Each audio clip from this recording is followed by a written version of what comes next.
Magandang hapon mga ka-farmers. Nakabili ako ng lansones kanina. Hindi ko po tanim ito. Binili ko lang. So, ang tawag po sa mga lansones na ito ay longkong. At yung isa naman po ay duku. No po? Alam ba ninyo ang pinagkaiba ng duku at longkong?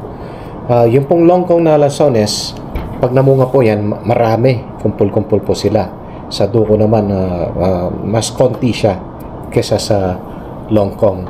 At ang duko na lansones pong ito ay mas matamis po siya. Ito po yung variety ng lansones na galing po sa Thailand. Tignan po natin. Sarap.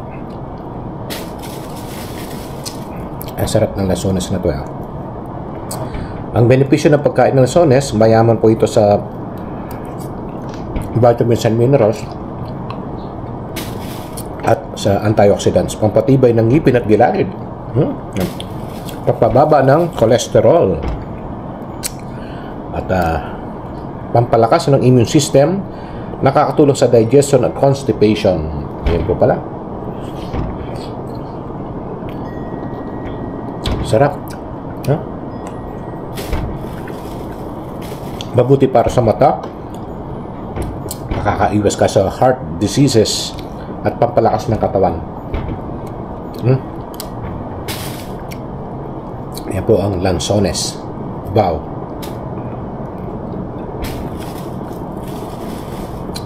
At ang lansones po ay native po sa atin. Siyempre po ito ay organic.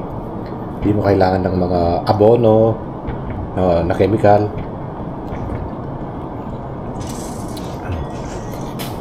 Ay, sarap-sarap.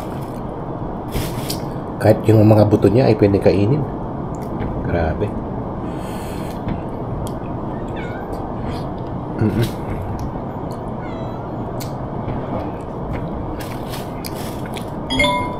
Maraming salamat po.